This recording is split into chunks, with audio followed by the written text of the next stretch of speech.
Salam, everyone. Assalamu alaikum. Beta Makam. Welcome, everyone. We had the United Republic of Morocco had her grand opening this past Saturday, and we had a great turnout. It showed the great support from various Moors from all over our Moorish territories, and I want to thank everyone for their support, for supporting yourselves, and bringing about the facilitation, as we're going to bring out the facilitation of national unity of the various Moorish body politics. So tonight's topic is the importance of unity.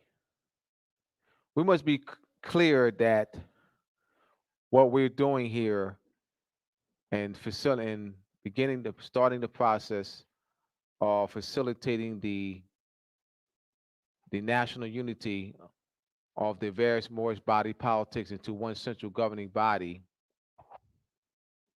is not a mental exercise.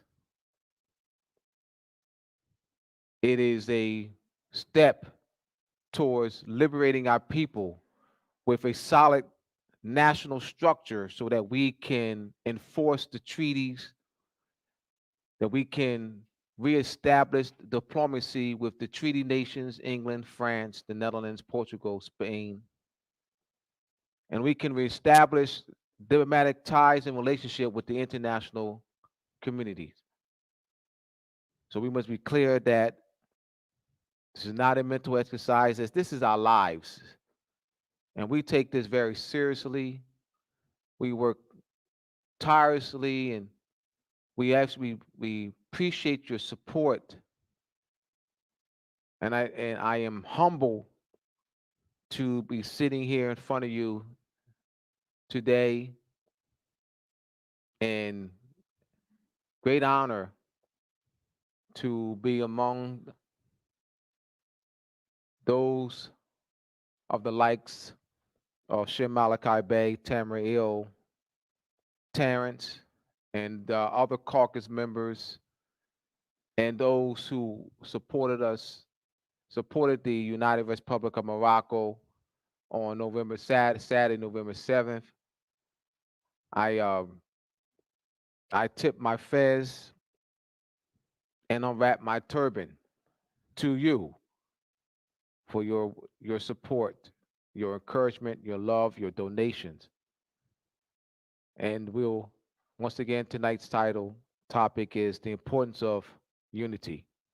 It's important that we stay on this most important topic and provide clarity so that we can actually facilitate the unity among our people.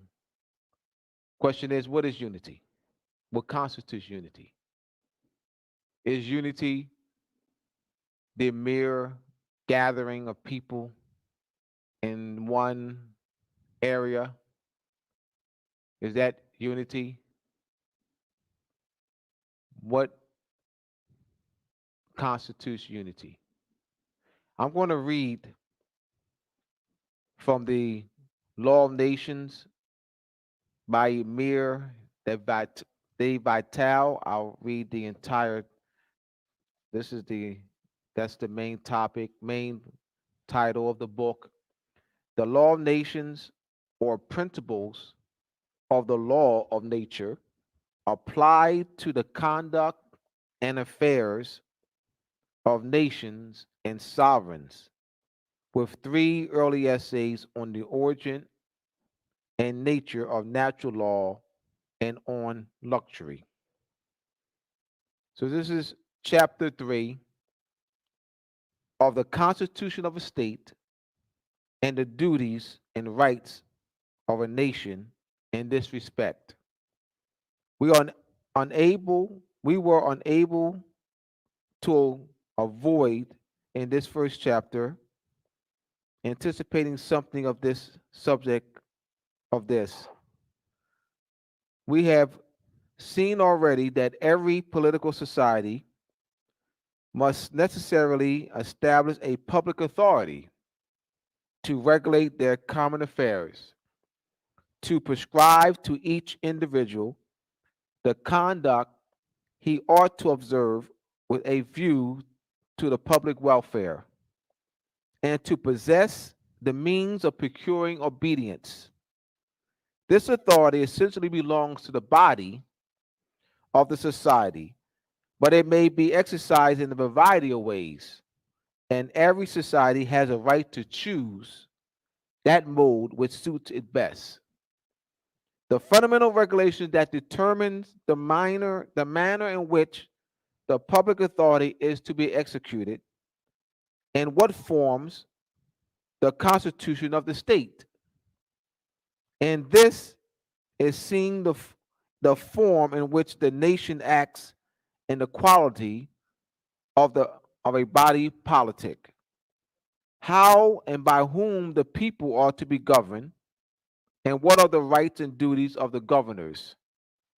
This constitution is in fact nothing more than the establishment of the order in which a nation proposes to labor in common for obtaining those advantages with a view to which the political society was established. The perfection of a state and its aptitude to obtain the ends of society must then depend on its constitution. Consequently, the most important concern of a nation that forms a political society and its first and most essential duty towards itself is to choose the best constitution possible and that most suitable to its circumstances. When it makes this choice, it lays the foundation of its own preservation, safety, perfection, and happiness. It cannot take too much care in placing these on a solid basis. The laws are regulations established by public authority to be observed in society. All, all these ought to relate to the public, to the welfare of the state and of the citizens. The laws made directly with a view to the public welfare are political laws, and in the class, those that concern the body itself and the being of the society, the form of government, the manner in which the public authority is exerted. Those, in the words which together form the constitution of the state, are the fundamental laws. The constitution and laws of a state are the basis of public tranquility, the firmest support of political authority, and a security for the liberty of the citizens. But this constitution is a vain phantom, and the best laws are useless if they are not by religiously observed. If they be not religiously observed, the nation ought then to watch very attentively in order to render them equally respected by those who govern and by the people destined to obey. To attack the constitution of the state and to violate its laws is a capital crime against society. And if those guilty of it are invested with authority, they add to this crime or perfidious abuse of the power with which they are entrusted. The nation ought constantly to repress them with its utmost vigor and vigilance, as the importance of the case requires. It is very uncommon to see the laws and constitution of a state openly and boldly opposed. It is against silent and gradual attacks that a nation ought to be particularly on its guard. Sudden revolutions strike the imaginations of men. They are detailed in history. Their secret springs are developed. Now, the question I raise, what is nationalization for the Moors? There's no process that makes you a Moor. There's no piece of paper that you can show me that makes you a Moor. So, what is nationalization for the Moors? What does that mean in international law? We have Moors who say they're nationalized. What does that mean? You have Moors who banty around paper that say they're nationalized. What does that mean? You have Moors who send paperwork to various United States agencies, proclamations, declaration of nationalization. What does that mean? What is nationalization for the Moors? Because it doesn't make you a Moor. So, what is the principles in regards to international law? So, we're looking at allegiance and obedience. So, when we're talking about nationalization for the Moors, allegiance and obedience have to be part of that. Just you're nationalizing. What does that mean? You have an allegiance to what? What to whom? Or to whom is your allegiance? To whom? What laws are you going to obey? When you're nationalizing, you are pledging allegiance. It is a pledge of allegiance to a body of civics. You agree to come under the authority and the obedience of that body of civics. This concept has not been taught to nationalized Moors. They've been taught it's been this paperwork, just nationalize. We're not Negro, color, black. It's evidence that we're not good color black. It's more than that. We must understand the laws of nations, the principles of a constitution, the principles of a allegiance and obedience to a body of civics, to a national mother, to a nation state. These principles must be taught along with nationalization. They're part and parcel. They're hand in glove. To teach nationalization, absence of teaching obedience and allegiance and a constitution is not a complete lesson of nationalization. This is a principle that I can speak this same way, go anywhere in the world. All I need is an interpreter. All you need is to place me anywhere in the world. I can say the same thing. I don't have to change anything I just said. To say the same thing. These are universal principles. So we cannot teach nationalization, absence of allegiance, obedience, and constitution. They're agreeing to what? You're seeking protection. You're seeking protection. Why nationalize? What's the purpose of nationalizing? Protection. All right? So there obligations on both parties. The government, to which you have allegiance and obedience, all right, has an obligation. Solus populi summa lex. The security of the people is the supreme law. The security of the people is the supreme law. Why have a nation? Why have a constitution? What is the purpose and principles of a constitution? Is to protect. Protection.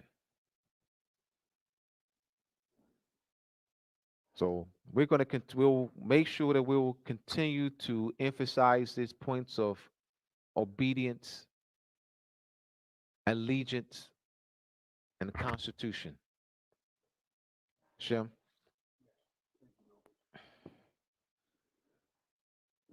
Yes, I'd like to thank Professor Abdul and explaining the real true essence of the Moorish nationals all over throughout the Empire of Morocco. If you're down in Africa, Phoenician, which is modern name Europe now, Chadadine, you in Atlanta, Turtle Island, Atlantis, or if you in the new language, the language nation of occupied jurisdictional through language, it's called America, the Americas. Professor Abdullah is right. We can't be looking at nobody else because they're looking at what's previous foremothers and forefathers, the rulers of the on the earth, has set up and traditionally handed down and have been a landmark foundation for the passing on the inheritance and a allodian title to the descendants and kinsmanship through blood pedigree. Now, when I say blood pedigree, that's talking about the people that, and this is to be dealing with carbon and melon, because that was the first thing that was pulled out of the earth. That's the first core of the earth is the melon and carbon. Also, when you're dealing with breath, air, wind, fire, nucleus, you're dealing with carbon, you're dealing with melon, which is an invisible substance and also can become visible through manifestation when it's used in the earth to make something. The carbon and the melon is the spirit, which is the atoms, the nucleus, was from the cosmic womb, the wisdom of the cosmic womb for what you call angelic beings, elves, rulers of the cosmic order, and that masculine and feminine principle is what came down here and did the divine structure architect of pulling the waters back and letting the earth be seen, dividing the waters. And this is a constitutional principle that was already laid down. And this constitutional principle from the heavens and from the cosmos have not changed. We just the ones down here just can't stick with one culture and divide it all over the earth and arguing about who had what nation would have more power, what nation had more architect when it all comes down from one blood, carbon and melon. It comes down to the earth. The earth is not arguing with itself about red, brown, yellow. The earth is not arguing. The earth said we gave up what the cosmos want. We gave up what they needed to put the divinity in. They came down and took from us to make something. And that is the original intent. That's it. Now, when Professor Abdul is talking about us, now we got an in-house problem. Some of y'all don't think we have in-house problems. Some of y'all think y'all free. Some of y'all feel as though y'all not in servitude. Some of y'all feel as though you're not a surety. Well, I'm here to tell you, yes, you are. If you got $100 million, you a surety, and you collateral because you don't have your body. You don't have custody over your body. Yes, I do. No, you don't. Because you can come up with all the commercial paper. You come up with all the gold, all the silver, all the investments, the platinums. But if you do not have any a lowly blood pedigree title to the land and a part of a country that can stand behind anything that you do. You are considered on that land as either a stateless person, a refugee, which puts you as a ward, a minor, a minority, an infant. And now what they're saying is that you don't have no protection under the laws of nations, of constitution. First of all, you don't have a constitution. I'm talking to the Moors. The reason why I'm talking like this, I want the unconscious Moors to hear me talk to the Moors and say they're conscious.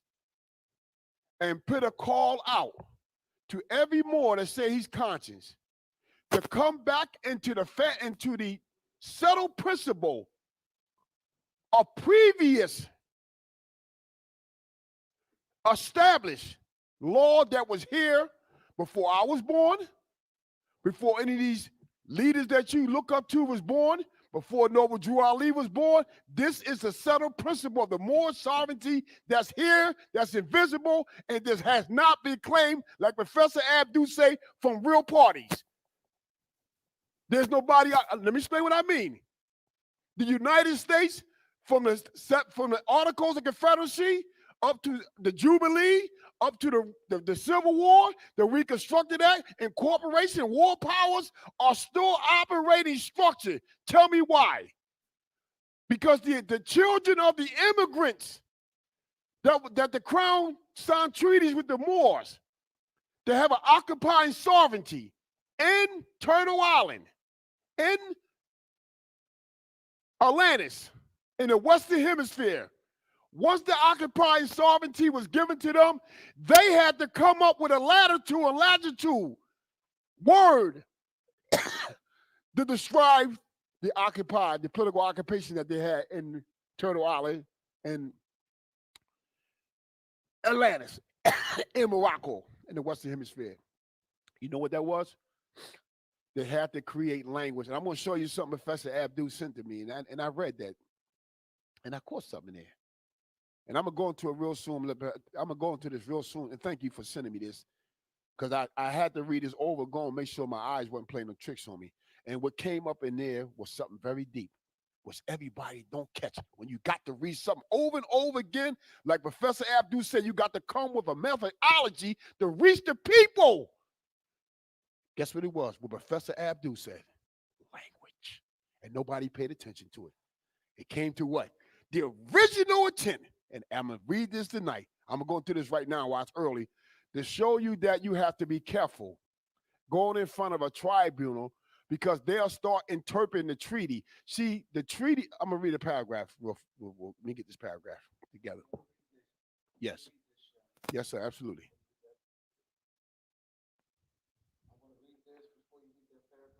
Absolutely. Yes, I'm gonna read this before you read that paragraph here. This is this was on my Facebook page. This is it was an anniversary. How your Facebook memories. Mm-hmm. All right, November. Someone bought my etymology and vocabulary book, and someone posted a copy of the front cover of the book, etymology and vocabulary, and one of the pages, etymology of slave, which is part of the introduction. All right, and has here it's November 10th, 2019. That's and they show you our anniversary of the post. Yes. The basic tool, and then so they have it next to here. The basic tool for the manipulation of reality is the manipulation of words. We read that. The basic tool for the manipulation of reality is the manipulation of words. Yeah. That's right.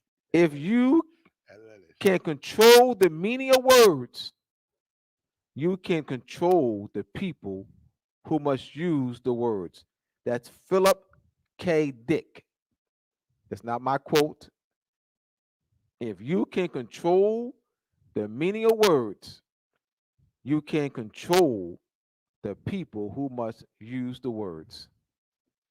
So I thought that was fitting to give you an introduction. All right. Yes. And I want to say everything that I appreciate this man here that I learned from him because you can be somebody that know treaties and know stuff, but I learned from David Wynn Miller syntax language and stuff like that. But I'm going to say this right here. But when it came down to the etymology, the linguistics, and the epistemology of how they can a word or they can twist you into the traps, tricks, and trades, which is all what Professor Abdul saying. And I'm going to prove this. I'm going to read this. Then this is something that he sent me. I'm going to let him read it. And I want everybody to listen to this. There was a dispute in a case about a treaty. The United States Supreme, first of all, I want everybody to know that when treaties are made,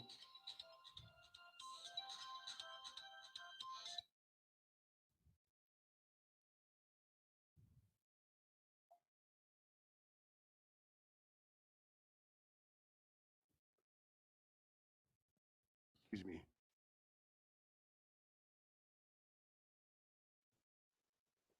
when treaties are made, first of all, this is how you got to determine treaty. Who is the foreigner and who's not the foreigner? You did not see this is with the colleges, even jurists are not even taught this. This is a science that you will have to get to a certain level, and then you will have to go back and read the law, not in a constructed way or abstract way. You have to go back and read, and first you have to learn under somebody that's teaching the originals, like Professor Abdul.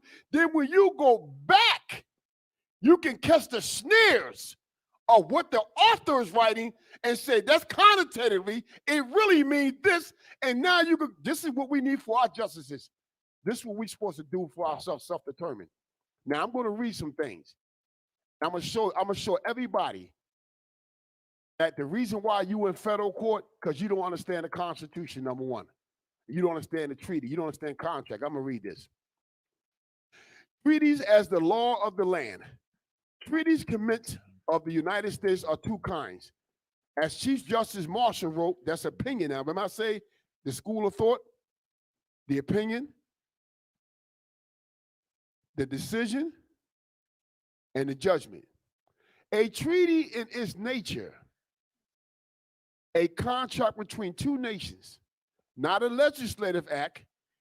It does not generally affect of itself the object to be accomplished, especially, listen to this, so far as it operates is inter-territorial, but is carried into execution. I want you all to hear it. Listen to this part.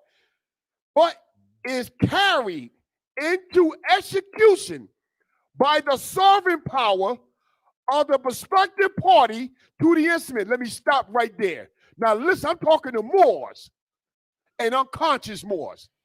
If the Sultans, the Days, the Beys, the Alis, the Els, and the subjects of Morocco, the hosted, occupying, we the hosted, allotted, entitled people, the Moors, the Moroccans.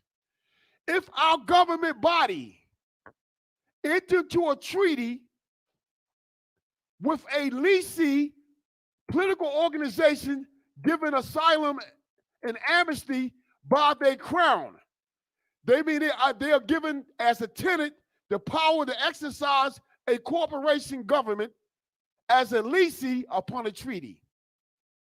When our ruling bodies signed them treaties, when our governments signed them treaties, the only way they can be enforced is by the government who signed them, official, a body, people of that government that's running that structure will be the ones that enforce that treaty. On the language of the treaty, not what the Constitution wrote. People don't like to hear the truth. I'm keeping it real. The Constitution can have a Commons Clause in it all it wants. That just leaves the door open for someone to give the court's jurisdiction. It's nothing in it. I'm going to read it again. But it's carried into execution by the sovereign power of the respective party to the instrument. Now, how in the world more, when you read all the treaties, When you walk into the court, you gave the court jurisdiction and you just nationalized yourself. No, I didn't. I didn't denationalize myself. Okay, let's go to the treaty. The treaty said a council don't have to go to the courts, the federal courts. A council don't have to go to the judiciary to make to enforce the treaty. The council is self-executed, is the only judicial officer that enforces the treaty. Now, I'm not talking about the United States Constitution. It does not supersede treaty. The 1856 treaty, with General Treaty of Morocco and Great Britain, it made it clear that the United States Constitution is founded on British common law. Scalia, all these old Supreme Court judges wrote in their doctrines, their private writings, that the subjects of the states only reclaim and preserve to themselves the rights they had under what? British common law.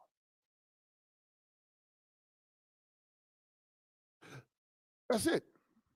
British common law. So you will never hear nobody bring the ideology up of why ain't nobody from a government enforcing the treaty. The treaty does not give the United States the power to say that the other party of the government may go into the courts. That's not self-executed. So what happens is they add a clause in it. It's called an opinion. It's hypothecated. It's not in the treaty, but the courts added because you gave them jurisdiction. This is how they was able to rewrite the Indians out of their land. I ain't talking about the $5 Indians. I'm talking about the Indians that was here with the Moors and the that's talked about the 1836 treaty, Camp Home Treaty. So why you think in the Moorish treaty that the Moorish treaty wrote in Arabic? That's why I want to, and Abdul can vouch for this. If we ever go before the World Court on any treaty, Moorish treaty, we're going to have to bring it up in Arabic. We have an Arabic interpreter, and it got to go by the proper original meanings that in Arabic, what that word means. Now, I'm going to show what Professor Abdul sent me something, and I said, damn, Abdul, I'm reading this. I said, man, whoa. I said, wait a minute. I said, here it go right here. It's talking about the United States Supreme Court made a mistake, and they interpret a treaty based on the English interpretation, and they went back to the court and said, no, you got to go on French, because French was the sovereign power. I'm going to get there. You sent it to me. Give me the title of that article. What's the title? International Law at Home.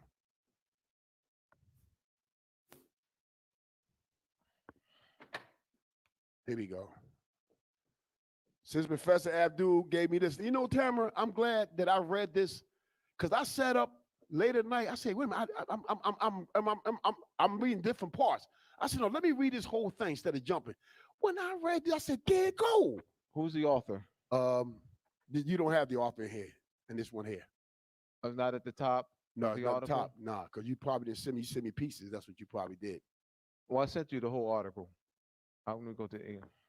It said international law at home. Right.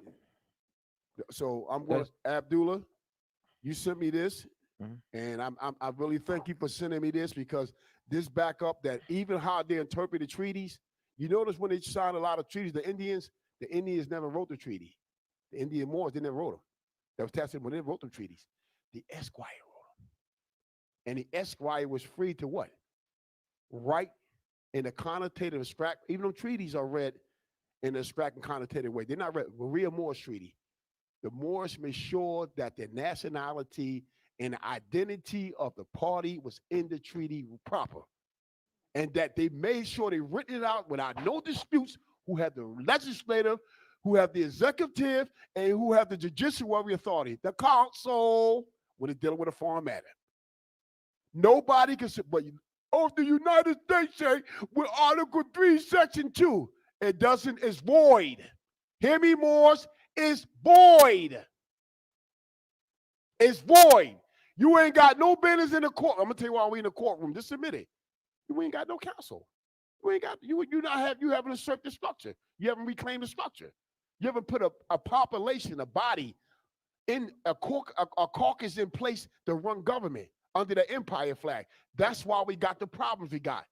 Because everybody wants to be a pharaoh or a governor or council without nobody voting them in.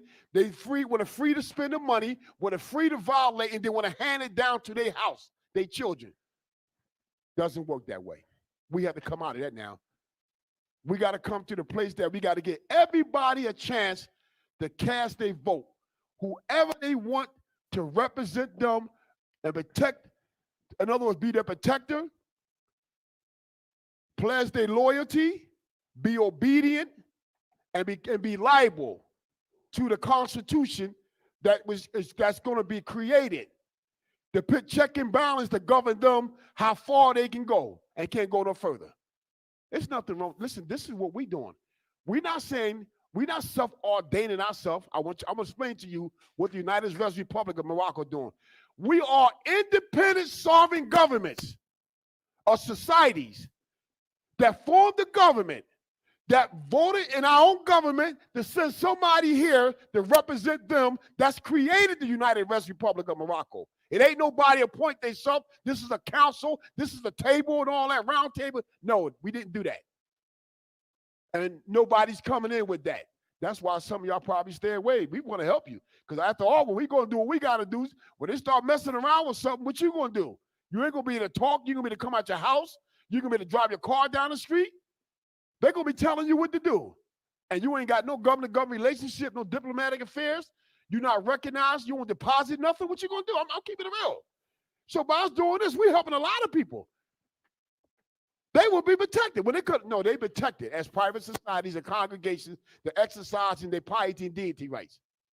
So I'm going to let Professor Abdul read this. This is very unique, Professor Abdul, you gave me. And I want them to see what Professor Abdul say, why you do not believe it being a foreign court what can happen. Go ahead, Professor. Start from here and read down. All right. That's beautiful what you sent me. All right. So this is international law at home, enforcing treaties in U.S. courts. This is the full title. Yes. By O.A. Hathaway. All right. This case, this is page 59. This case may seem in tension with the presumption during this period in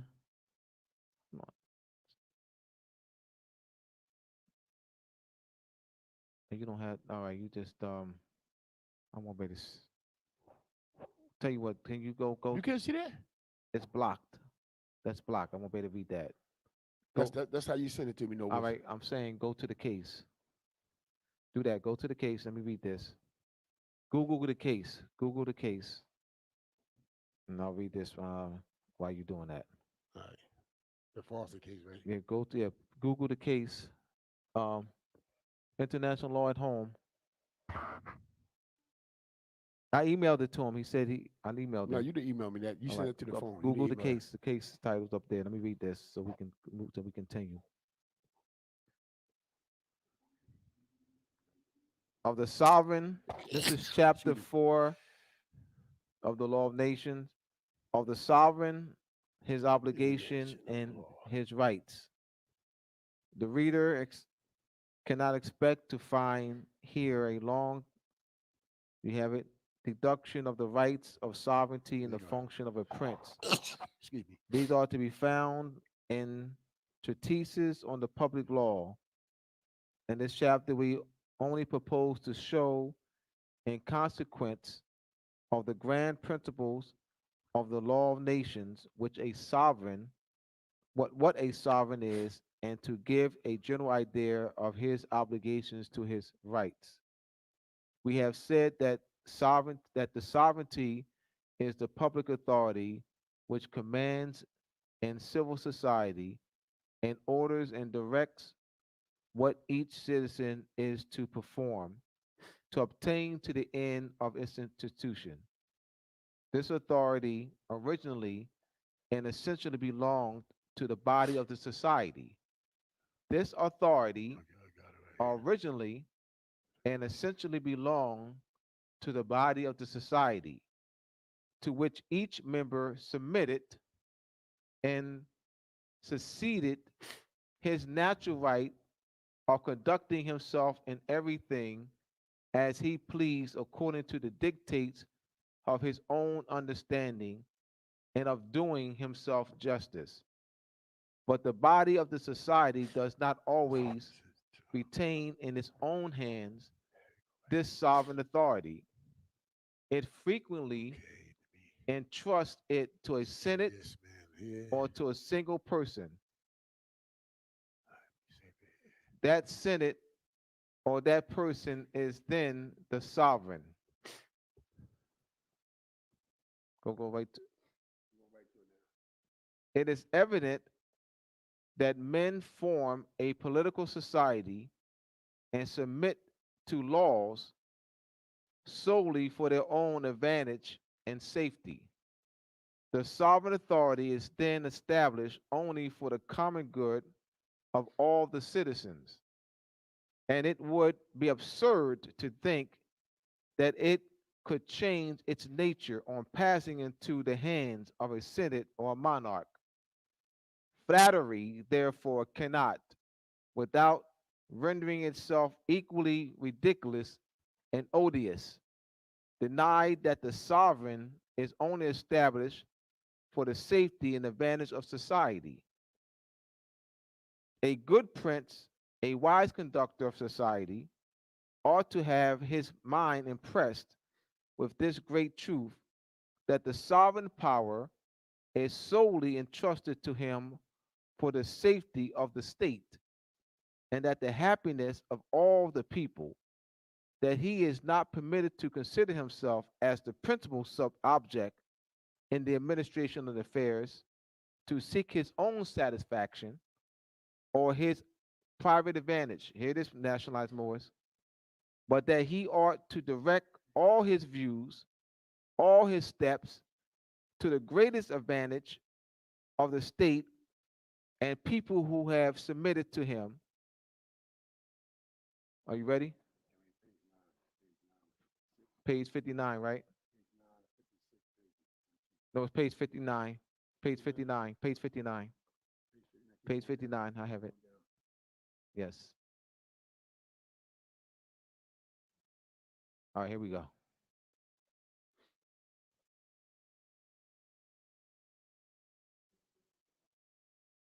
About the Supreme Court interpreted the treaty, and the person lost, and they realized, oh yeah, All right. when you leave it in the hands of this tribunal, and they take and say, we're not going to go to the original intent of the treaty how it's written in French. We're just going to interpret it in English based on modern, and this is very important, what happened in this case here. And they realized that, whoa, wait a minute. The French interpretation is nothing like the English. So when the word went through translation, it was connotated to be used. And that's why I say you can't be in front of that court. That's why your counsel is very important, because the counsel is trained and say, wait a minute, if we want to interpret the treaty, at the time the treaty is written in Arabic. So if they assume to say, they said it written in Latin, well, we have to go to the Latin. Or let's say time they were written by the Dutch speaking people. The attorney, the Esquire at the time was writing in Dutch. Then they would have to go to Dutch. However, the treaty, because it wasn't written in English. By the English, most of these treaties written translated in English. So that's what a jurors to say, no, I want to see the treaty. I have my interpreter, and when he interpreted the word, when he's come out the word, then we have to get the original intent of this word. But you don't have, see, this will happen when you give somebody delegation of power. See, the court doesn't have jurisdiction, but when you walk in there and when you invoke, you're trying to invoke your rights in that court, which doesn't have jurisdiction, but because they have a clause in there, they say, okay, since you brought the case here, then we have the right to do what? Give our school of thought, give our opinion, render a decision, and the judgment final. That's what they're doing. They're capturing you. Go ahead, Novus. All right, so going back to You found it? yeah, I'm going to the top. Am I on? Founding to World War II, for the most of country's history, the Supreme Court treated the issues of self-execution, private rights, and private rights of action as essentially indistinguishable. Let me reread that. For the most part of the country's history, the Supreme Court treated the issues of self-execution, private rights, and private rights of action as essentially indistinguishable, which means that they didn't make any distinction among the three. Between 1790 and 1947, so that's 157 years, Mhm. right? So for 157 years, I'm going to put this in. From 1790 to 1947 is 157 years. The court found a treaty self-executing on the basis that a private right was secured by the treaty in at least 22 cases. In each case, the court held not only that the treaty was self-executing, but also that it created a private right of action. The treaties from which the court inferred this right to private enforcement fell into four areas. One, contract matters. Two, property and inheritance law matters. Three, the right to challenge the legality of the detention through a writ of habeas corpus, and rights to carry on a trade. So going to this case of habeas corpus, there the United States legislation writing a law to suppress that.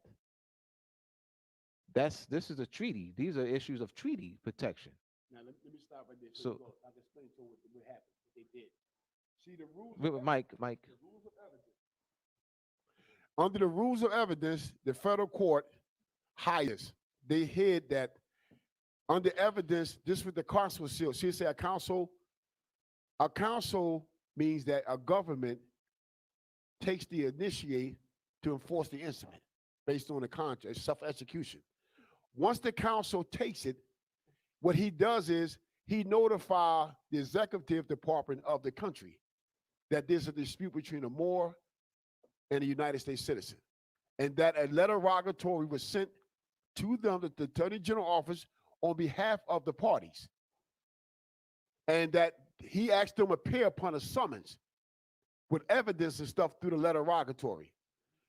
Once the council takes the initiation to enforce the instrument based on his constitutional delegated authority, now he steps in and says, hey, listen, y'all in dishonor. I made a ruling. This, and he seals it.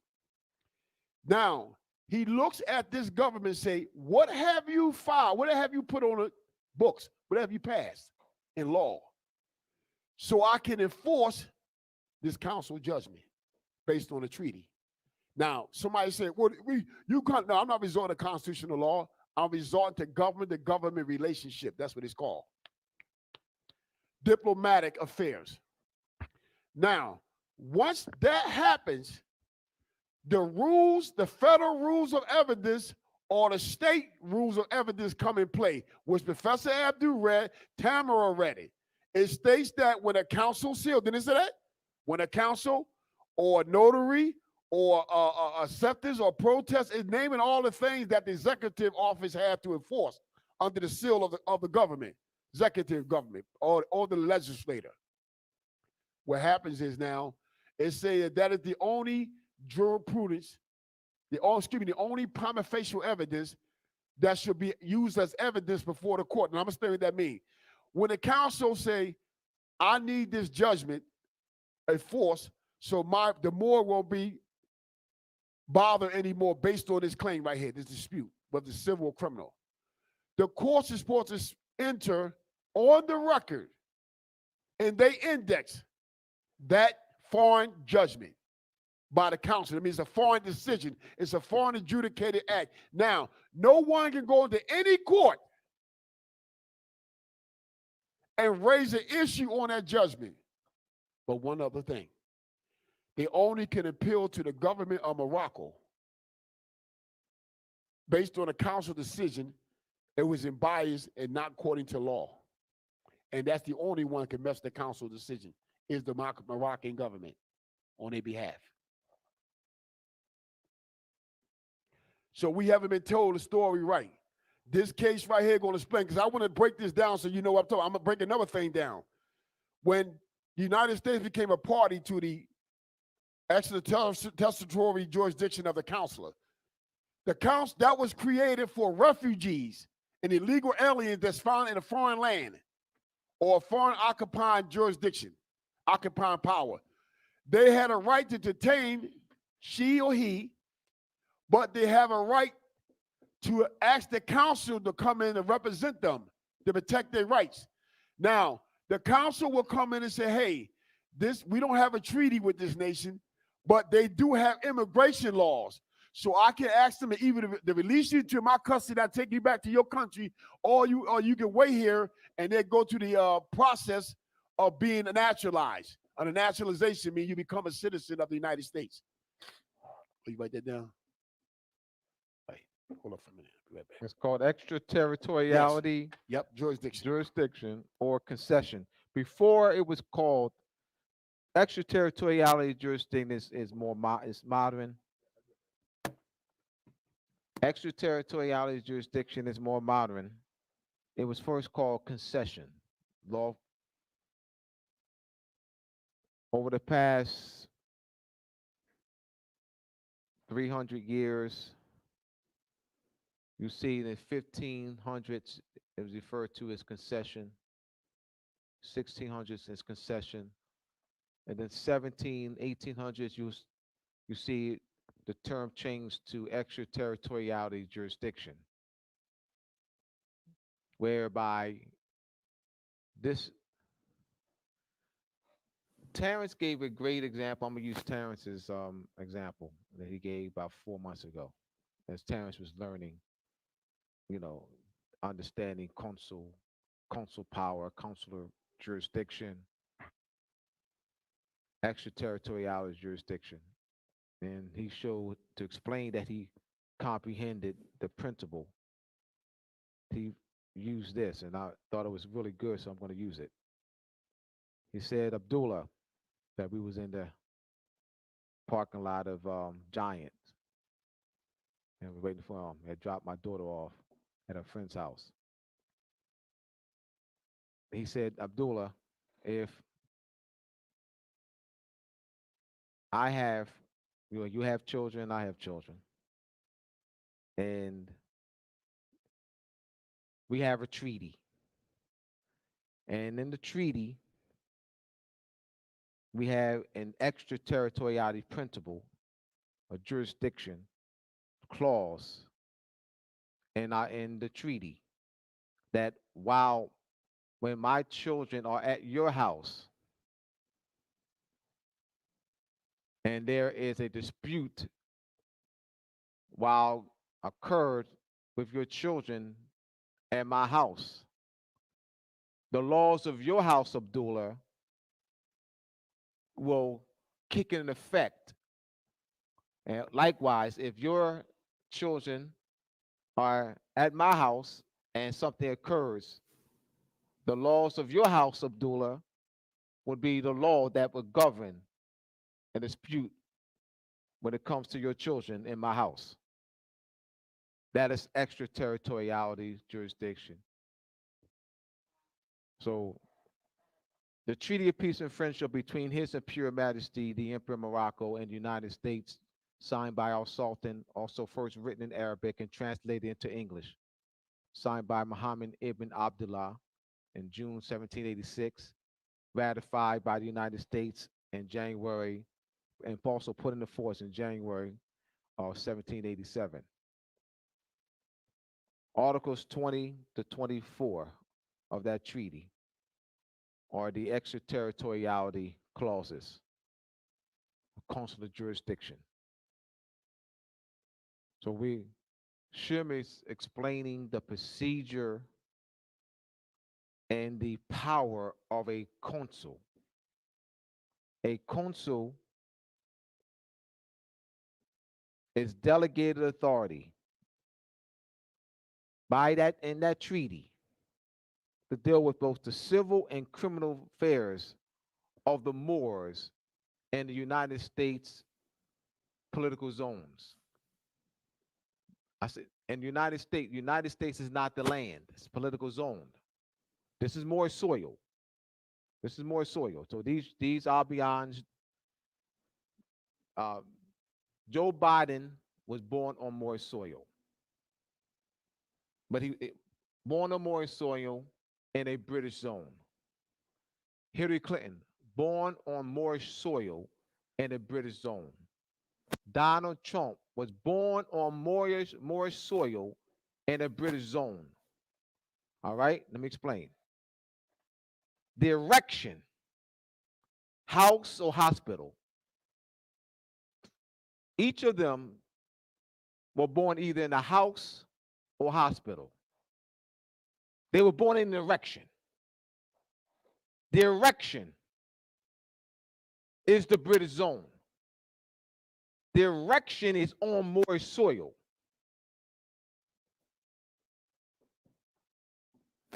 So the United States, there is no United States zone. It doesn't exist. It's the British zone. So they were born, so you have French zones, Spanish zones, Portuguese zones, British zones that are on Moorish soil. It's imperative that we learn treaties. These treaties are still enforced. So we must come to the maturity of government. All right. So as we continue to grow in the knowledge of government and the proper the power and the function of a consul and how to enforce these treaties through government structure, how to build government structure. I think that's what's been lacking. Shem, these nationalized Moors who are listening to us, those have been hearing for quite some time and statement of enforce the Constitution. Enforce the Constitution. They have been, they've read that in order to cast a free national vote in their Moorish national name, like so we had the United States presidential election was last week. You have what would be the difference if Shem Malachi Bey voted in his free national name as Shem Malachi Bey, he cast a vote. And millions of unconscious Moors. There's no difference.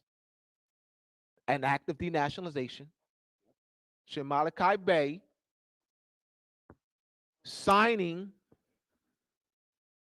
a registration form, all right, in a foreign jurisdiction to vote in a foreign election, all right, there would be no difference than millions of unconscious Moors doing. They're both active denationalization. The only way a nationalized Moor or a foreigner could vote in the United States presidential election is that they would have to be a naturalized citizen. A naturalized citizen of United States. That's the only way they can vote. I mean, a German citizen. Moors was never nationalized. Naturalized in the naturalized at all. There's no evidence of Moors being naturalized in the United States. There's no document. There's no, I mean, Moors did not go through the process of naturalization. There's no naturalization documents at all. There's no, the thing is expression. We have their Moors are voting in these elections. unconscious Moors as well as conscious Moors are voting in these elections. We have birth certificate, which is not a naturalization document. It says birth certificate, it doesn't say that naturalization documents. You have the 14th Amendment, which is a legislation that reads all persons born or naturalized in the United States and subject to the jurisdiction thereof shall be citizens of the United States and residents of the state in which wherein they reside. So they have there's no treaty, there's no Moorish treaty that delegates authority to the United States Congress to write in a legislation bringing the Moors under United States jurisdiction. This is how you do it, y'all. This is not hard. Show me the treaty that delegates authority to the United States Congress, giving the United States Congress authority to write a legislation, i.e. the 14th Amendment, and bringing the Moors under the United States of jurisdiction. Where's the treaty? Where's the treaty? Because there has to be a treaty. It has to be a treaty. I mean, so you see the United States Congress on their own has the authority to do that. The United States led Congress has the authority by what? What's delegating that authority? Right? How does the United States have that authority? Where do they divide that authority? Where does the United States Congress divide the authority to write a legislation, i.e. 14th Amendment, making the Moors citizens or bringing the Moors under United States authority? Where do they divide that authority, though? They have to divide somewhere. Where do they divide that authority? Like, all right, give me the authority, give me the delegation, give me where they divide that authority. All right, hold on. United States Constitution. Let me see. I don't even see it in the United States Constitution. Hold on. Article 5, Section 3, Clause 2 of the United States Constitution. The United States Congress shall have the authority. This Constitution delegates authority to the United States Congress to bring Moors under United States authority and jurisdiction. No, they don't read that there. Does it read that? Does the United States Constitution read that? So the United States Constitution doesn't even give the United States Congress authority. It would be so the United States Constitution does not give United States Congress authority to write legislation to bring Moors under the jurisdiction. So this is a way of which you're challenging with intellect that 14th Amendment. But as a Moorish government, though, not as individuals. And the problem is individuals. That's been a problem. The individualism. See, that's the problem.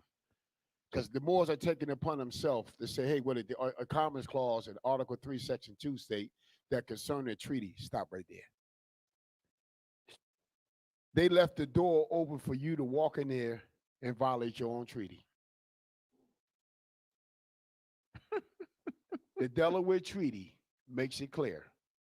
It say where the United States in Congress thinks best to set the date for trial. But at the hands of what? The deputies. Council. That's the 1770 Delaware Treaty as self-executioned. The treaty that the United States, I think, first entered into with the Moors was 1777, wasn't it? The days or the days of bases? No, that's 1787. No, I think it's another one in That's 1777. I think they that's entered to one with the 1796. no 1780 something. I think before then they entered a treaty with the Moors in 1777. I think I'm not sure, but they've been entering treaties with the Moroccan Empire when the United States first was formed. When it was on a run, they with the Lenape Moors, but I think it's another treaty. I might have missed it. Are you sure it's 1777? I think it's the days. No, that's I look at the treaty 1796 and book I got. 1795. But I do notice one thing: Moors, you don't belong into the United States court to do any litigation. And I'm gonna show you. I'm gonna give you a scenario what I'm talking about. Here I am navigating the car. There's a dispute arose where a man hit my car. We argue, we fight. I knock him out. That's a dispute. That's not criminal. That's not civil disobedience. That's a dispute. They just try to play a game with you. It's a dispute between a United States citizen, or I can say a refugee, a person that's been given, not naturalized, but is a resident inside the state as a refugee and falls in the protection of a refugee protection. We get in a fight. The cop comes out. Now watch this. I'm sitting there. I give my identity and everything, and the cops say, "Well, you said, excuse me, I don't want to talk to you. I was instructed by my government not to talk to you. That I don't say nothing to you. That if you're going to detain me, arrest me, that here go the card right here. You have a call the back of this ID card. You have to call the counsel. The counsel is the one that have to represent me, speak for me. I don't have a right to an attorney or esquire. That doesn't apply to me. I have a right to a counsel. Now you're enforcing the treaty. You're not enforcing it. You're invoking it. You're invoking it so it can be enforced. You are saying that I have the right to be protected, so that the government can come now and enforce the rights as my protector. So when you invoke it, the cop like this, now he got a problem because he can't. Miranda don't mean nothing. Don't mean nothing. All it means what you invoke. I have a right to my counsel. Now, one would say, well, hey, they ain't got to respect international law. They're signed into the international obligation. Now, watch this. Even they don't respect that international law that just was passed not too long ago, they have to respect the treaties. That's in their constitution, say the supremacy clause. And under that treaty, it say the right to counsel.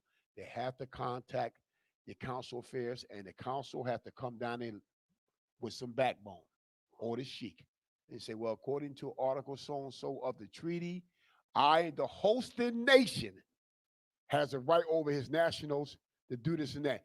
We are not in the United States of America as a territorial. We are in an occupying territory that you are controlling, and therefore under that he considered alien protected by treaty. And I'm here, and I'm the only judicial officer that can litigate this matter.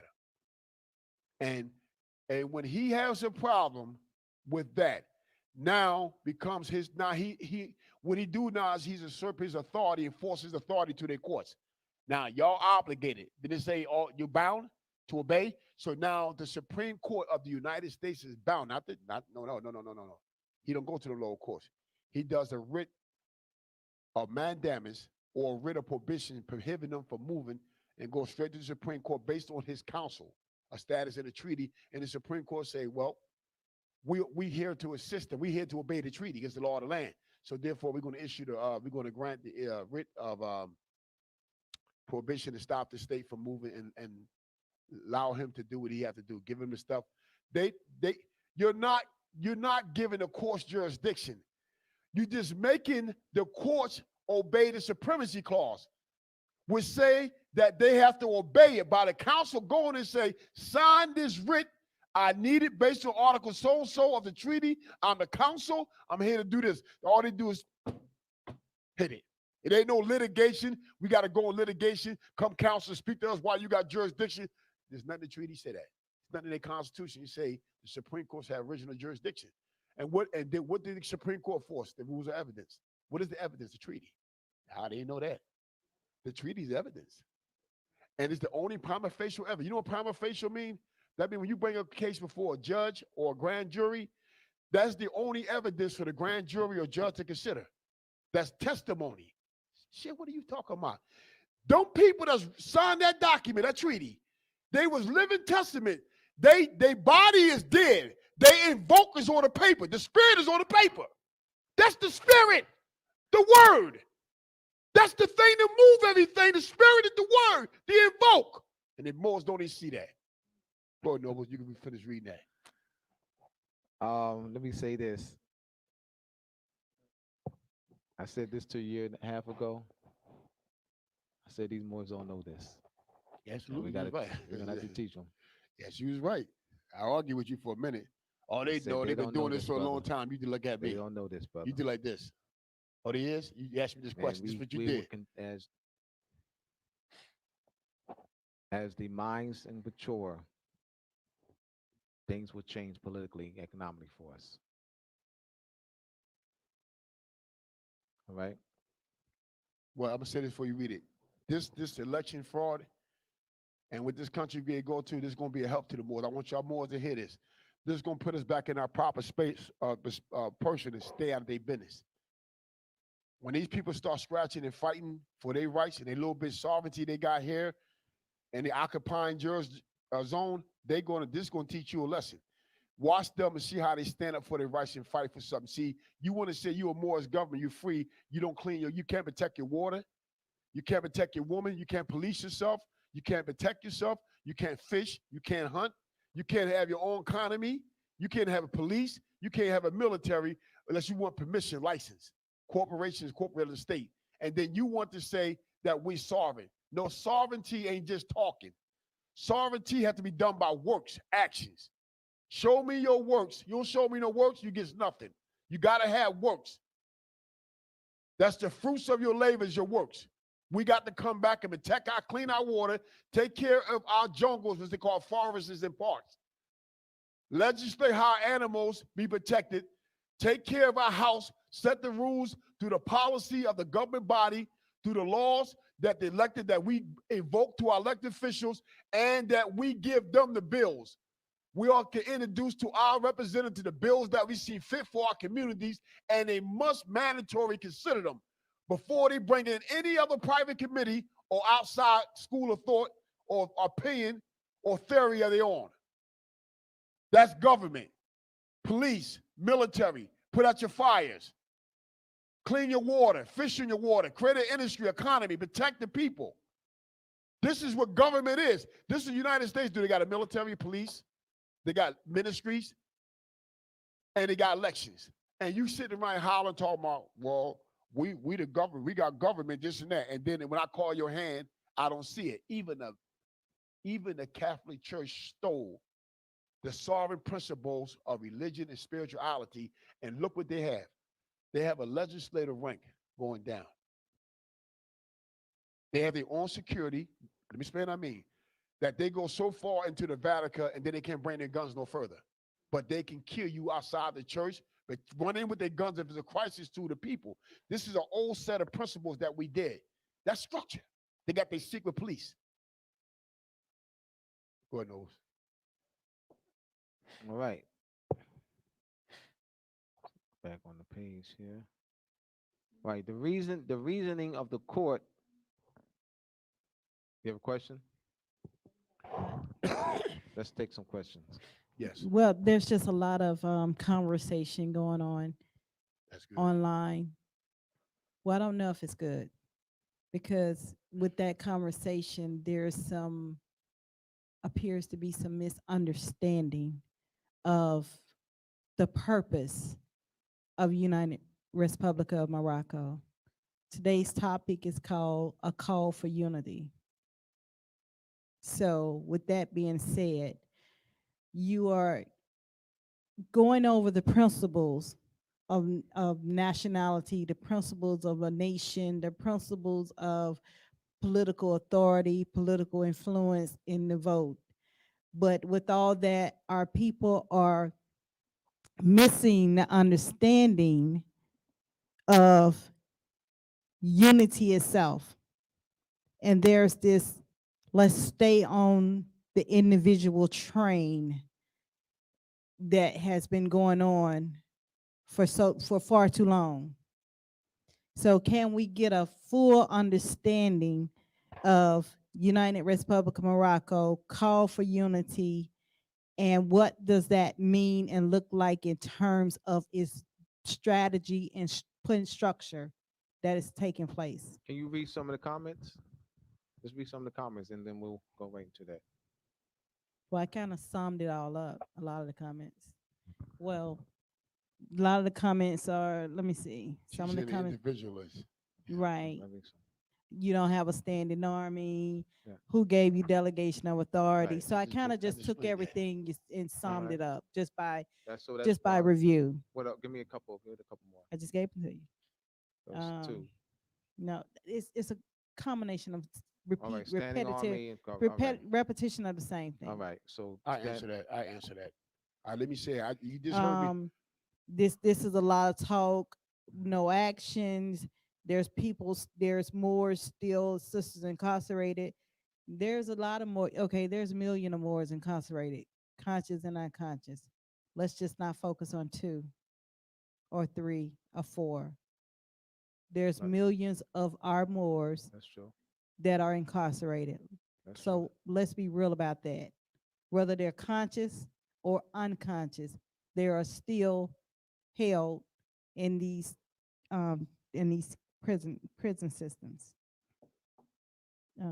Good point. Now, I'm going to answer. I'm gonna go into this in a very detailed way. It's just not brothers and sisters that's incarcerated in jail. We have a Nazi death camp, germ warfare death camp society we living in. We are being experimented on and executed on a level of, in the name of civilization. We're being taught and indoctrinated in the schools that we are a civilized nation. Now, getting back to say the answer said we don't have a standing police force and you cannot delegate the authority to yourself. Well, I'm sorry to tell you that we are not captured. We can't reclaim and possess the authority and the sovereign power of our ancient ancestors. The next thing is, we know we need a standing police force. The only way to do that is to come together as a body caucus and have elections and have a population. See, let me explain to you. You say this and then look at your Moors as police officers. Look at your Moors that's in the Army, Marines, the Navy, the Air Force. And these are Moors enforcing de facto policies and codes. There's Moors that's backing up a de facto corporation, a corporate state, claiming as that to be their domicile and a civilized way of life that they free. Join a foreign government, represent that foreign government, go over the world, and you asking me and Abdul and the caucus and all us, we don't have this. We're trying to do that. The problem is there are Moors that's lazy, scared, and indoctrinated, intimidated, that don't have the courage because they've been under psychological coerce and social engineer, that they've been rooted out of them to even come back to honor their foremothers and forefathers and claim their heritage. Through what? Through the principle of well-established law. What do you mean? These treaties and constitutions were for our ancestors, written for us to come back and say, look to this property line, look this way, grab a level and level yourself out when you build. That's the structure. That's what we're doing. We don't need a gainsayer to say we need this. That's why we up here teaching it. That's why we reclaiming it. That's why we repairing it, so we can have shelter and have our own protection. Next question.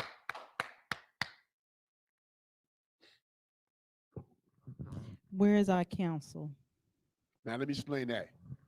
Your council is y'all getting together, trusting each other, doing a censor, and then go turn around and do a population, and then turn around and do a roll, and then after you do a roll, then turn around and have civilized elections. Elect the people who's qualified to represent you. Now, when that happens, then all that body caucus can send forth and vote their representative. You send your representative, you send your representative. All these representatives are elected by these civics, these Moorish body civics. They come together and form a council of elected officials, not appointed, not self-appointed. They're elected by the body of people, of the society as a population. Then when that happens, we can come under the protection of the sovereign power that Morocco's already recognized. We just got to come under the umbrella so we can get out of this, or under the shelter, get out of the storm. So we can get some heat, we can cook our food, we can have shelter, we can protect ourselves, we can make self-determined how we gonna have our police, how we gonna protect our commerce, how we gonna do this, how we gonna have our military, and how we can assist and work with our allies, treaty partners, so we can make this happen. So that's what it comes down to. That's what we're trying to do. So we're not somebody that come together and say, we are the council, and what we're going to do is we're going to pass these laws, and then anybody coming to the lodge or anybody coming to the society, now watch this. 20 years go by, you've been stealing money. You wrote out in your thing that when I sit down, my son and daughter gonna come up here. No, it's not working that way. Everybody got a voice in this. You're gonna be appointed, elected. And then once you get elected as a body, then you can appoint your ministry. You can appoint your cabinet, set up your legislative, your executive, and your judicial, wherever your administrator. You can set it up through the elected. See, what the problem is, the Moors lazy. We got this attitude that we want to control our people. Our people don't need to vote. They need to just listen and do like we say do. No, that principle, that concept is dead. You are more out there, woman or man. You got the wrong concept. Repent and get your life together. Next question. Repent and get your life together.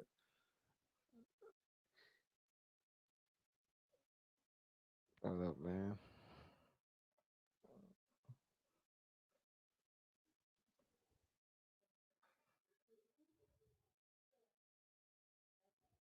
Go ahead. I mean, go ahead. No, but you can finish reading.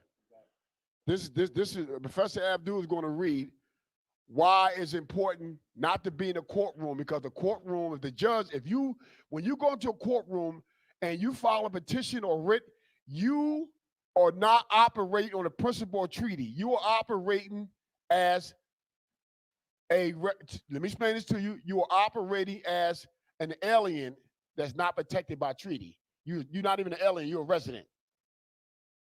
And you say, hey, listen, I'm here because my ancestors, because you're not a Moor, my ancestors came from Africa, and I'm going here, Your Honor, because you got to go here, Your Honor. The Treaties of Treaty and Friendship say that the Moors, your law doesn't apply. Then you go and they quote the Free Sun-Dropped Moor Act, and they quote a treaty, you quoting that act, and you in a court. Then you say, Your Honor, you got to obey the Treaty of Peace and Friendship. Now watch this. You're right. It's self-executed. You don't have to tell a judge that. Just have a counsel come in and take care of your business. You just don't want to admit we haven't came together and exercised these offices. That's what we haven't done. That's what we need to do. So you admitting this. And what the problem is, a lot of Moors became through the education system, the indoctrination system of school, they came that if you can't beat them, that if you can't get your way, just join them. So a lot of y'all talk all that stuff. You love your 401k, you love your pension, you love going in the army, you love to do whatever he say. Then you get on the other side when things ain't going your way. Oh, we ain't got this, we ain't got this. And know what you meant to me? That the United States got a structure that they built off our ancestors. Now let's come back and do what our ancestors do, so we can show the United States that we are the descendants and kinsmanship heir to inherit not only the estate, the land, but we're going to inherit the offices. Now somebody said, oh no, man, the Sultan. Please listen to me. The Sultans did not create the Moors. A Moorish ain't not somebody, a Mohammedan follower. A Moors is not something Sultans created. The Moors are the ancient mold building people of the land. We are the carbonated, melanated people that's on the whole earth. That's who we is. Go ahead, Novus. All right. The reasoning of the court throughout this period followed a consistent pattern. If the treaty created a private right, inheritance right, contract right, or habeas corpus right, then the treaty was self executing, and there was necessarily a private right of action enabling individuals to enforce the right in the courts.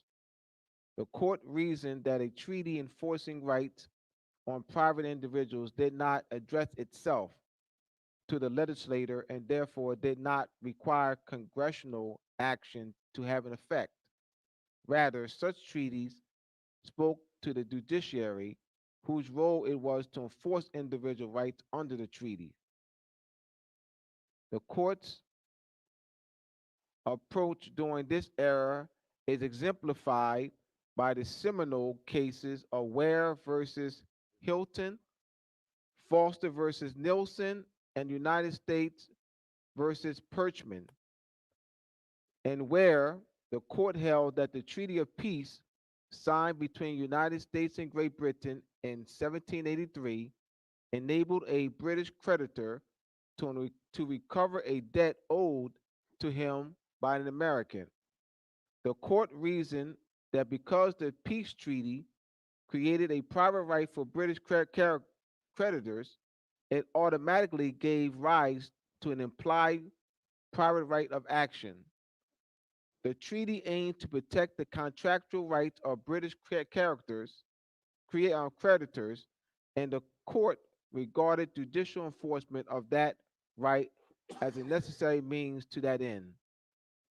Just over 3 decades later, in Foster versus Nilsson, the Supreme Court famously elaborated what we now know as the self execution doctrine. The case presented the question of whether a plaintiff had property rights to a plot of land in Florida. The plaintiff claimed he did, tracing his fights to a transfer of land ownership by the government of Spain in 1804. He further claimed that the Treaty of Amity, signed between the United States and Spain in 1819, solidified his property rights in the land. The defendant argued that Spain lacked the power to transfer land ownership in 1804, for it had already ceded its sovereignty over the territory in question to France, and France in turn had ceded its sovereignty to the United States. The Treaty of Amity was of no moment, the defendant claimed, because the initial land transfer was void. In resolving the case, Chief Justice John Marshall distinguished between treaties equivalent to an act of legislator and those the legislator must execute. So, treaties equivalent to an act of legislator is a self-executing treaty, and treaties the legislator must execute is a self-executing treaty. In the 1819 treaty, he concluded fell into the latter category because it contemplated future legislative action to put the land transfer to which it referred into effect. The plaintiff could not vindicate his alleged property rights pursuant to the treaty. This case may seem in tension with the presumption during this period in favor of self execution of treaties that created private rights, but in fact, it is not. In Foster, the central question was whether the 1819 treaty had created a preserved personal rights in the first place, not whether such treaty based rights could be enforced. The court read that the treaty to require additional legislative action before property rights could vest. In other words, the treaty on its own terms was not a source of private rights. Given that there was no private rights to enforce, there was certainly no private rights of action that could be located in the treaty. This reading finds support in United States versus Perchman, in which the court came to the opposite conclusion regarding the same set of facts. There, the court revisited its earlier holding that the treaty, at the heart of the contested property rights claims in Florida, required legislative action to create private rights. Contrary to its holding in Foster, the court held that under contemporary customary international law and general canons of treaty interpretation, the 1819 treaty between Spain and United States should be read as having preserved the pre-existing property rights of Florida's inhabitants. The court explained that in Foster, it had not been presented with the Spanish version of Break that down, the Novus. court Come out. explained that in Foster, it had not been presented with the Spanish version of the treaty. After reading the Spanish version, the court was convinced that the English version must be interpreted as self-executing to accord with the Spanish version. Having now found that the Treaty of Cession did, in fact, preserve private property rights, the court concluded that the treaty obligation to protect those rights was self executing and that an individual could bring an action under the treaty. That is, you know what? That This is is very important because now we talk my language now. She had one word through that treaty off. That's a you're right. self-executed treaty by them bringing in the English connotative language. It Mm, deprived the treaty of the right to be self-executed. When they went back to the original the language that version. the The ver- sovereign power, the Spaniards, wrote, it wrote in Spanish, it means self-executed. I'll let you go into the etymology with that, dealing with interpretations of men's thoughts and Well, language. yes, when you're interpreting, it was a translation. The treaty was translated from Spanish to English, and so this is the importance of understanding language. This is evident right here That's right. of why we have to have linguists among us. We have to develop linguists, That's right. you know, that actually will and and and learn those who learn, multiple language, Arabic and Latin, you know, and Chaldean, what they call Hebrew, that we have to have those among us. That was good though. Yes, because Speaking of speaking of those among us, can you hear me? Yes. yes, Now I'm not sure if everyone heard your call out, so I think they need to hear it again because there's a statement that reads United Republic of Morocco should make a formal calling out to all the Moorish bodies to form the council, not just address that it needs to be done. I don't know All what right. I don't know what well, one we been already listening started that. to. We explained that. Oh no, but Spain, All what we right. just got Yes. working on. We just got finished working on. Yes. Thank you, Tamara. The United Republic of Morocco has finished editing a call to unity letter, which you, with Moorish body politics, will be receiving. All right, we will be sending a formal letter to Moorish body politics throughout our land to a call for national unity, a call to, and in that letter we have principles of political legitimacy because we're actually spelling out, laying out the groundwork, the foundation for unity, principles of legitimacy, you know, the which is actually the free will of the people, principles of unity, which is a constitution. So these principles are laid out, and then we also once the letter is sent out and signed and returned, we're also going to be sending out a how-to package, a how to form a Moorish governmental body politic. with creating your flag, your seal, your constitution, a permanent population. All right, have holding elections. So that package, will be done in about a couple weeks. So this is a formal process whereby once we convene and assemble the various Moorish body politics for a period of 3 to 4 months of education and meetings to ensure that we're all on one page and with the principles of unity. All right? So we'll take it over from there, Shem. Yes. Thank you, Professor, Your mic on? because I thank you, Professor, for always bringing out. And I want to say that it's not a time that he does anything that he doesn't bring out what we trying to do for the people. I mean, this is not nothing new. I mean, it's like we haven't been speaking it. We've been building. We started. Like I said, we didn't just come together and say we a council. We came together and said we have governments that elected us to represent them with other representatives of other governments that's elected officials of these people populations, of these more different provinces and these different provinces. We coming together on behalf of all of us together so we can form one national constitution and one central body that represent all Moorish nations internationally and come back under. We don't have to be recognized. We already recognized. We just have to say we are part of Morocco, and we can do that. We know how to do that.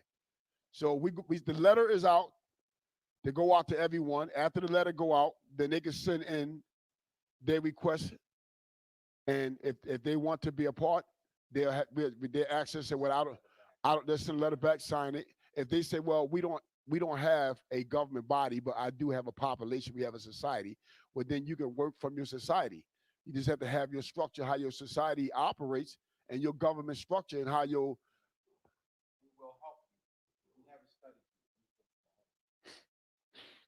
All right. If you have a study group of 3 or 4, study group of 5, study group of 10, because you have those who have reached out to us over the past 6 or 7 months, those who have study groups, those who have small body politics, have reached out to us for our guidance and assistance. We're putting together a how to form a Moorish body politic, step by step on how to. And even with that, we'll have names and numbers of graphic designers that you can contact that will assist you into making your seal and flag. We'll have a template of a constitution and bylaws. So we're going to have step-by-step process. We're going to be forming, we'll have Zoom meetings. Once we were sending out a schedule so we can have Zoom meetings, a series of Zoom meetings for a period, weekly Zoom meetings for a period of 3 to 4 months. They will be educational based, as I said before, to ensure that we are all on one accord with the principles of unity. This is a process. For the past 5 weeks, the United Republic of Morocco has been editing documents and instruments. And while doing that, we've been preparing for the grand opening. We're actually finishing up the headquarters here. So I definitely I want you to continue from there.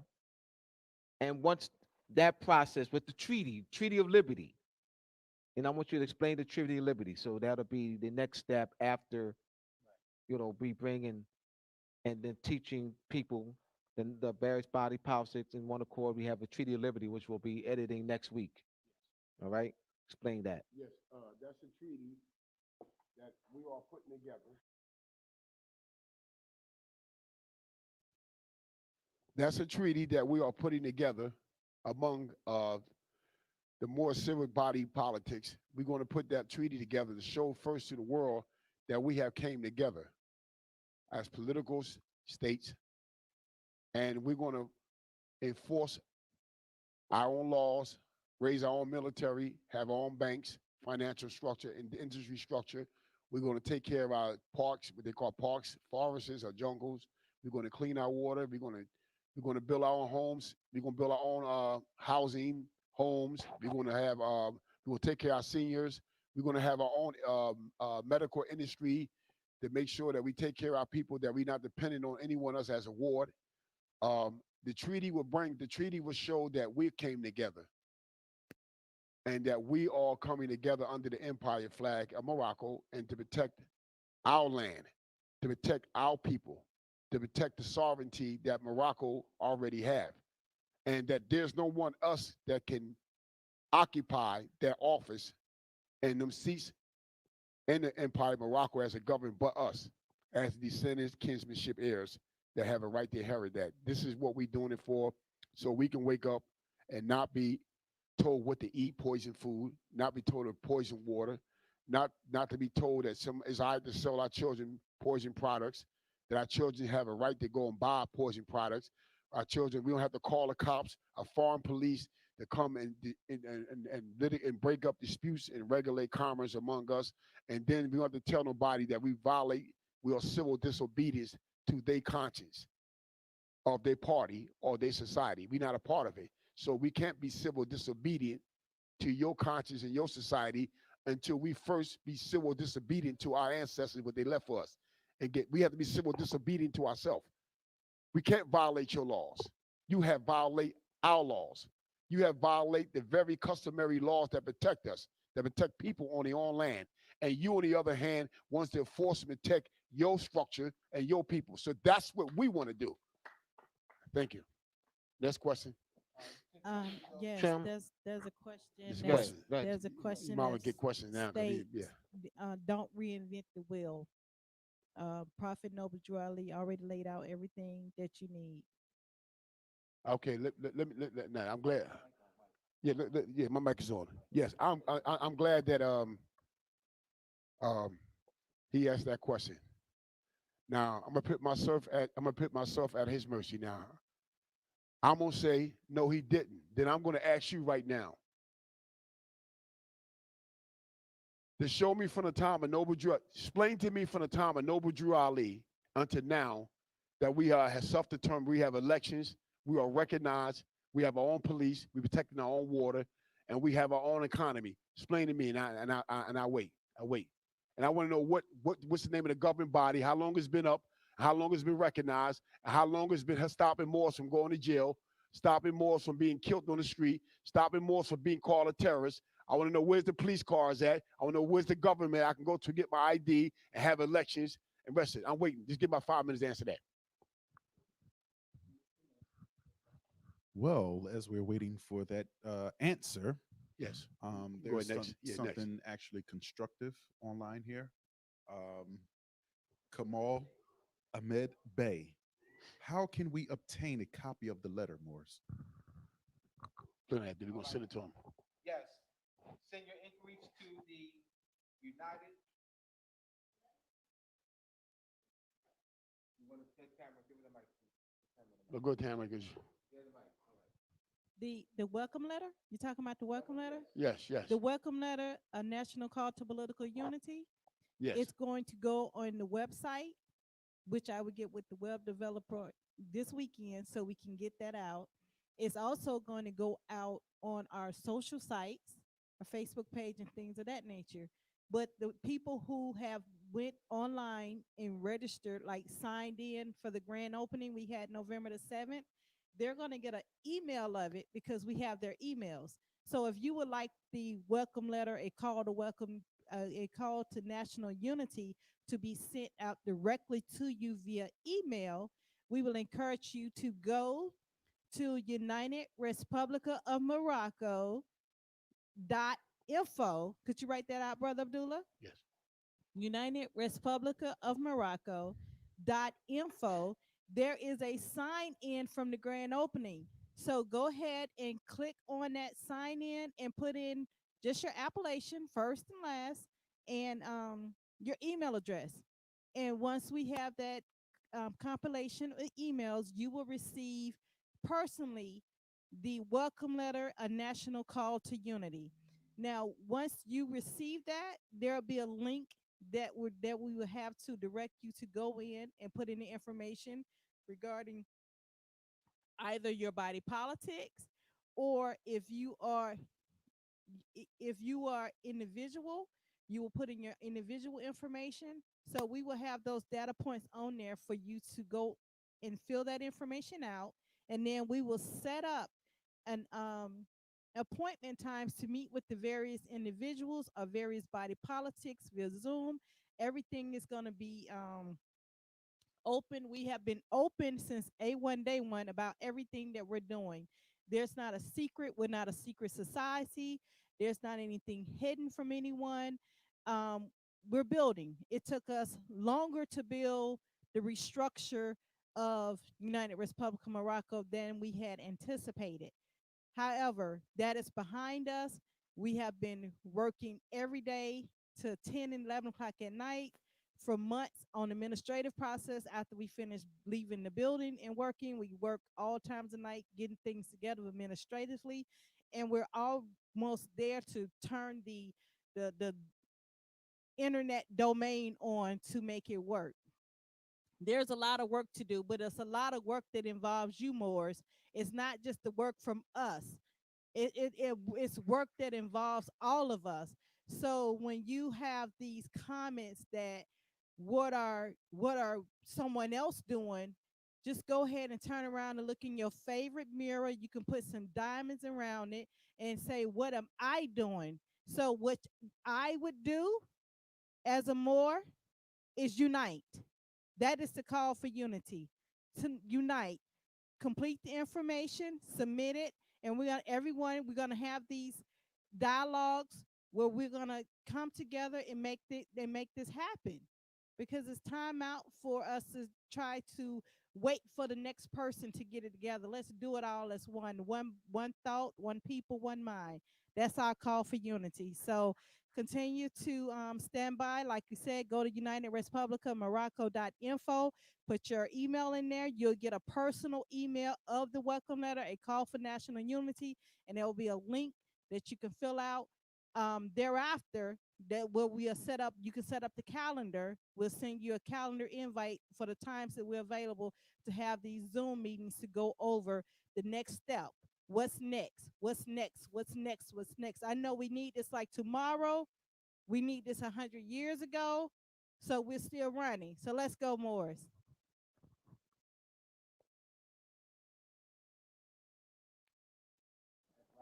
Call the national unity. All right. Let's go, Sharon. Get the next one. Get the questions in. They hitting it now? All right. Ding ding. Ding ding. Ding ding. Ding ding. They are coming in.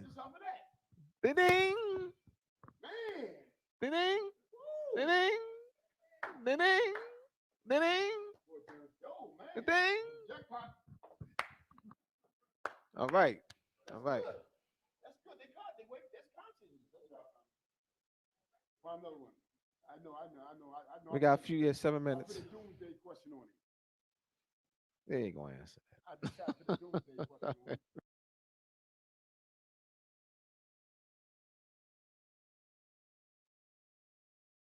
on it. I put a doomsday question on it. I know I'm gonna let him answer his own question. That Cameron say, when you answer that question, just look back at all what you say that already the will event and all of what you say. Just look back and see, did the will even been made? But dang. Go ahead, no, but read whatever you got. Let's get it in.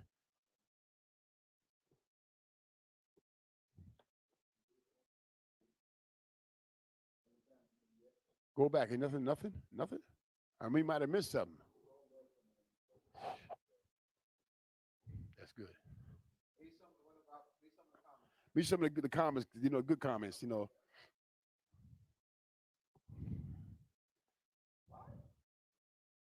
Man, that thing went off like 25 times already. I love my people, man. I love them. I know we've been taken advantage of. I know I'll be angry sometimes, but They you know, they weren't given a chance. Now they have a chance. They have a chance now. How about you just enlighten the people because they feel like it's a reinvention of the will. If they see behind you, Shem, they have a picture of the prophet sitting on your shoulder, which means we've looked back. You have the picture of Sankofa bird right next to it. So we Absolutely. really went all the way back. So you're not if and once you get into the understanding of United Republic, I can't wait for the website to come on because you'll see all the principles, even that the prophet invoked from the divine laws up into the natural laws have been exercised, whereas we really read into the treaty knowledge. We read into uh, the Hatanasi Constitution, which is the Iroquois great binding law of peace. I would suggest and recommend that all Moors really go and study that constitution, um, and in depth. And then you will see how the U.S. political jurisdiction usurped pretty much 90% of the Great Binding Law of Peace in order to create their constitution. And in doing so, what United Republic of Morocco did, we went back. We went back That's and, right. and evoked, resurrected, restored what our ancestors put in place. That's right. So when you look at even the Great Seal of United Republic of Morocco, it is derived from what our ancestors put in place and Yep. told us to utilize. Yep. From the eagle to the colors to the Yep. wampum, which means agreements must be kept. Yep. So we went back and restored and resurrected what our ancestors put in place. So that's the beauty of it. So this is not a reinvention of the wheel. It's putting air in the tire so we can roll out. Right now, let me do this while Tamara brought this up so I could bring the people. Pico Noble Drew Ali. Please, please, please. Nobody's being biased here.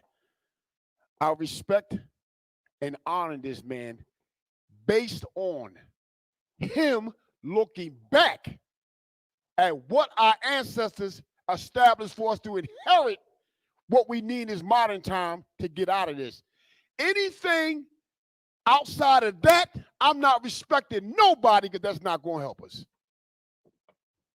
I'm going back to what I need for my inheritance to protect my house and to pass it down so we can be back in our land. So if Noble Drew Ali, see, let me say something. First of all, there's not no grand sheiks living that can bear witness that Noble Drew Ali say any of this stuff. There's no grand sheiks or chain, a link that go back of testimony that's written, signature, pictures that say Noble Drew Ali wrote the Constitution that he got, or he wrote the Circle of Seven. What I'm saying is that there's nothing to verify that if I look back at ancient principle laws, how they did things and how they pass it down. There's no chain of passing down. There's no chain of delegated authority to prove that. But based on testimony of the Moors, my people, I accepted that from your elders. Although y'all couldn't verify or validate it, I accepted it. The moment we get ready to establish government, and I'm looking back like this, and the government get ready to get established by us, now there's a problem. You saying this man right here left everything for us. That's hypocrisy. He did not. I love you, but you saying that he didn't. Thank you. All right. I just have a comment, or is it a question here? Now, Thank you, Tamara, for bringing that up too, because that's how you have to do it. This right here. Now, wasn't it Noble Drew Ali who said also go back to the ancient, to the mindset of our ancient foremothers and forefathers? That's past. It's the past. That's now I'm gonna show you something. I'm glad you said it. Now watch this. That's saying, now if Noble Drew Ali did say that, And his writings don't reflect that. Isn't that saying go back before me? Don't start at me, but go back before. Yes, my he time. said that. Yes, they say he said that. Listen to me say, yes, they say he said that. And I believe that. But watch this. Now there's a conflict now. Now he's saying force the Constitution. Now he's saying be partial to the same societies. If he said go back to our ancient ancestors, I can go back and show you they didn't do this. They had a government. Come on now. Thank you, T. That's what it come down to. We're looking back. You trying to say, well, you trying to give us all these misconcepts and wrong concepts, and we say, but that's not looking. If we look back, they are wrong. They're wrong concepts. Now we doing that. Now you trying to say that we're against the prophet. Let me address this issue right here. This professor went to the etymology of prophet. So when you say Noble Drew Ali was a prophet, I believe he was somebody speaking for, go forth and speak for his people. Now, I don't know what you talk about prophet. When are you speaking in the all-day anointing and all-day nation as a seer? That he was sent by the cosmos to do something like the seers did, to bring the people back? See, I don't know when you say that, because I'm looking at, he was a follower of Muhammadism. He was an Ali. So he followed the doctrine of Prophet Muhammad. So he claimed to believe in one prophet. So when you use the word prophet, a lot of times you say that, you don't know how you use it. You don't even know how you even use that. So that's why I don't address it. I don't want to enter into strife and arguments. We are already trying to do something to help all of us. Just fall in so we can be helped. Let's come together and help each other. Thank you.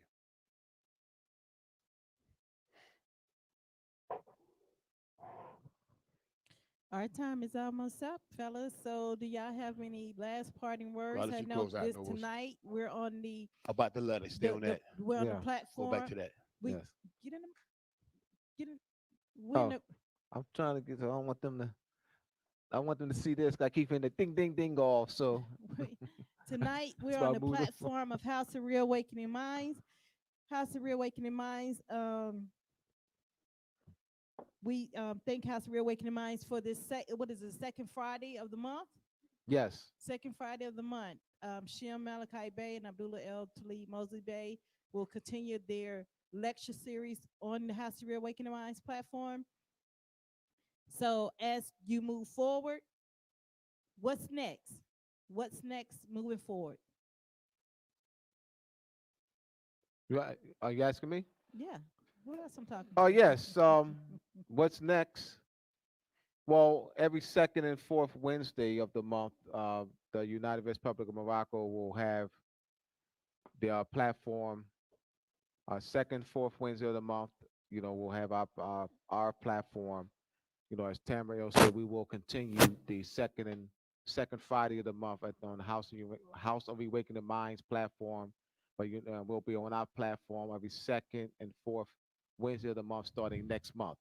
So starting the second Wednesday of December, we'll begin our platform on the United Republic of Morocco.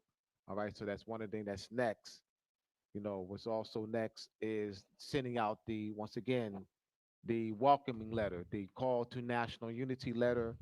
All right, to see the letter, you have once again United Republic of Morocco.info. All right, so once again, thank you for allowing us to share the call to national unity. This is important that we come to understand the principles of unity so that we can protect and defend our Moorish nationality. Thank you again. One other thing before we close, Tamara, you was talking about doing a media thing as we move forward in the future for the United Republic of Morocco, dealing with the media. You want to give a brief statement on that? That's coming down the line of future. Oh, we're working on that. We're working with some been looking for some executive spots on the local broadcast channel. So we're looking at the best packages of which we can go out on a much broader bandwidth, Yes, such as other right. than Facebook and YouTube. We're looking at some various package, which channels hold the most Yeah. we're looking at the diversity. We have to look at the numbers. And in looking at the numbers, we have to see where our people are looking at which channels the most. And of course they're gonna hit us with the compensation factor of, because they know that's the most sizzle factor. So we're gonna look at which ones we can get the most exposure from, exposing about who we truly are, because it's at that point where the truth is going to have to understand there is two Americans. Well, I want to say two Americans. Let me clear that up. Strike that. There is a Maxim which is the land, the territory, Morocco. Then you have a political occupation zone. So even the British subjects and the ones that came over, they are indoctrinated too. So that's going to be a wave of education, not just going on with our unconscious Moors, but with the unconscious Albions also. So that's going to be a wave in that. So when that occurred, no one know what that looks like. That they don't know what that looked like because we've been born into this occupation. So what does that look like as a whole where you will have the standing sovereign resurrection operating and the occupiers, are they going to still stand or will it be their fall? So no one knows what that look like, but we have to be fearless and be able to go into those uncharted territories that's never been gone into in the over past 245 years. We have to go into those territories and do that. And we have to do that together. That's not a Shem project, that's not an Abdullah, that's not myself. This is so much bigger than either one of us in here. It's so much bigger than any platform that you can ever see. We are just a microcosmic speck in the grand scheme of what needs to be done. But with that being said, we can do it. We can do it when we first do one thing, realize that we have one agenda, and that's to rise up. If we don't understand that that's the main agenda, we're going to keep fighting over stuff that makes no sense at all. Zero. What does that make sense in being able to stand up? When someone say that something, what does that come into play in being able to rise up? If it doesn't equate and add a tool to be able to rise up, let's cast it aside. Because one thing I can say for certain about these Albions, they have one agenda, and that's to keep their foot on our back. That's one agenda. They came into harmony together because you remember they fought amongst each other, and the paper bull went out for them to come together and form a European Union, and their one goal was to smite the Moors. So we should have one goal, and Moors, that's to rise up. If we're not talking about that, we're not talking about anything else at all. We thank House of Reawakening Minds for this evening. As you can see, you see the banner scrolling across to please support the Real House of Reawakening Minds through the Cash App of $ Reawaken or paypal.me/Naelia Gilliam. Please support House of Reawakening Minds in this continuation of its lecture series. Um, First and third Friday, Taj Tariq Bey, Brother Abdullah Bey. Second Friday, not sure if there's going to be any more added onto the roster as it moves forward and open back up because the building is open for people to come in now, to be able to sit back down, learn, understand, understand, overstand, get whatever standing you want to get, but just stand. So the building is open to come back and enjoy the moments of unity coming together. But let's not just come into a building and then leave out, like, you know how in church they said, don't come and then leave out the same way you came back in. Come with an agenda. I remember I sat here for years, and no shade, no tea, but it really was disheartening to see people would drive from miles, I mean, from everywhere, planes, boats, trains, swim, whatever. And they would just only had one agenda on their mind, and that was just, I'm just concerned about myself. Let me just get my nationality documents, and then I'm out of here. I'm out of here. I'm on my own. I'm doing my own thing. Come on, Morris. We got to do better than that. We have to do better than that. This is a call for unity. We're blowing the horn. We blowed the horn. We raised the flag. We cut the ribbon. We are blowing the horn. Let's unite. There's no big eyes and little U's in unity. It can be all capital or it can be all lowercase. So I say all that to say I greet you in peace. I leave you in love. Brother Abdullah and Shem, go ahead and rock out. All right, y'all. Assalamu alaikum. Beta Makem. I want to thank you again for your love, your support, and your donations, your dedication to yourself, to our people, to our rise. All right. I said to Tamriel,